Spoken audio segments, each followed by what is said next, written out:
Бекәділ дәлізде тұрып, өз бөлмелерінде сабақ дайындап отырған екі баласына: «Ау, Әли, Мұхтар, сағат 10 болып қалды, аяқтарың жуып жата берсеңдер де болады», деді. Жатыңдар, таңертең тұрмай әлек қыласыңдар», деп Ләззат күйеуінен гөрі қаттырақ ескертті. Кіші ұлы Мұхтар күндегі әдетімен: «Сендер қайда барасыңдар?» «Қайда барушек, алаңда біраз сейілдеп жүріп қайтамыз». 3 бөлмелі кем үйде Әли, Мұхтар оңаша қалды.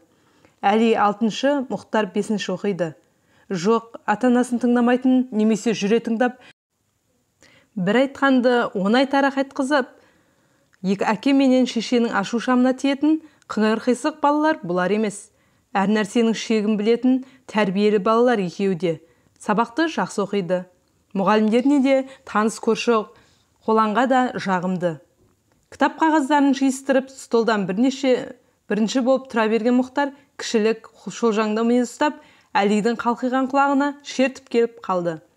Әли тек осыны күтіп отырғандай сақ еді. Зыта жөнелмек болған Мұхтарды ол екі аттатпай-ақ ұстап алды. Екеуі сол арада еденге төселген қызылала кілемнің үстінде таласқан иттерше апыр-топыр болды. Стол басында көбірек отырыңқырап қалғанда, әсіресе үйде әке-шеше жоқта, бойдың құрыс-тұрсын осылай жазып алу олардың қашаннан бергі әдеті. Бөлмедегі шам сөнген. Әли мен Мұхтар аяқтарын жуып келіп, әрқайсысы өз төсегіне ұйықтауға жатқан. Есік ашық болғандықтан, дәліздегі шамның жарығынан бөлме іші алакөлеңке. Тыныштық. Басы төсекке тиісімен Әлидің қор ете қалғатын әдеті. Ал Мұхтар қиялы қияға самғап, ұйықтай алмай жатыр. Шіркін, айда пионер лагері ашылса. Ал Мұхтар қиялы қияға самғап, ұйықтай алмай жатыр. Шіркін, айда пионер лагері ашылса, жазда демалысқа сонда жіберсе, бірақ шомылатын су жоғау. Дәл осы кезде ас үйден бірдеңенің тысыр еткен дыбыс естілді. Мұхтардың зейіні соған ауды. Ас үйдегі аспа сағаттың бір қалыпты сырт-сырт соққан үні. Әлгі тысыр одан мүлдем бөлек. Әне, және естілді тосын тысыр. Бірдеңе еденге торс етіп қаттырақ соғылғандай болды. Бұл не? Немене? Жат дыбыс және қайталады. Үсті-үстін жиілеп кетті. Біреу ас үйге кіріп алған секілді. 1-ші этаж. Терезе ашық. Кірсе кіріп алғандай. Әлгінде кешкі газетте Мұхтар қаладағы үй тонаушы ұрылар жайлы оққан еді. Есіне сол келді. Әли, ау Әли. Әли шошып оянды. Не? Әли, тыңдашы, біздің ас үйде біреу жүрген секілді. Бірде тысырлап, бірде торс-торс еткен жат дыбысты Әли де анық естіді. Әли, не істейміз? Барып қараш. Мен қорқам, жүр екеуміз барайық. Әли батыл бала. Жүр деп орнынан ұшып тұрды. Екеуі шамжанған дәлізге шықты. Ас үйдегі жаңағы үрейлі тысыр басылар емес. Терезе жақтағы көшемен гу-гу етіп, автобус машиналар зымырап өтеді. Екпінді үлкен машиналар өткен кезде терезе әйнегі шылдырап, дір-дір еткендей болады. Жоқ, қала әлі ұйықтамаған. Көшеде адамдар жүр. Әли менен Мұхтардың жігеріне бұл жағдай жігер қосқандай болды.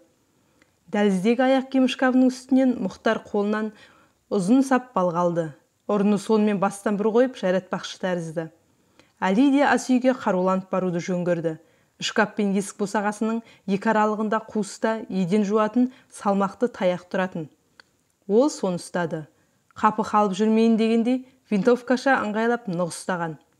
Екеуі жүректер löp-löp етіп, қараңғы ас үйге қарай қатарласып аяқ басты. Ас үйдің есігі жабылмайтын ашық тұратын, бірақ онда қараңғы еді. Әли шамды жағып келіп жіберді. Үй іші жап-жарық болды. Ұры қайда? Біріне бірі тақалып елеңдеп қарасқан Әли мен Мұхтар бір қызық көрініске тап болды. Әлгі осы қорада әркімнің қоймасына бір түсіп маза таптырмайтын сабалақ ұры сары мысық бар емес пе? Соның басына литрлік шыны банкі кептеліп қалған. Қаша жөнелуге халі болмай патшағар банкіден басын шығара алмай жанталасып жатыр. Үрей мен қорқынышпен батылдары әрең жетіп келген екі бала әлгіні көріп, шек сілелері қатып күлсін айгеп, көздерінен жас аққанша көйіп тыйыла алмады. Әли ұры мысықты босатып, терезеден ауланың ішіне қарай ызаланып бір-ақ атты. Көп ұзамай балалардың әке-шешелері келді. Болған уақиғаны естіп, олар да бір-бір күлсіп алды. Әлгі литрлік банкі қаймақ құйылған банк екен.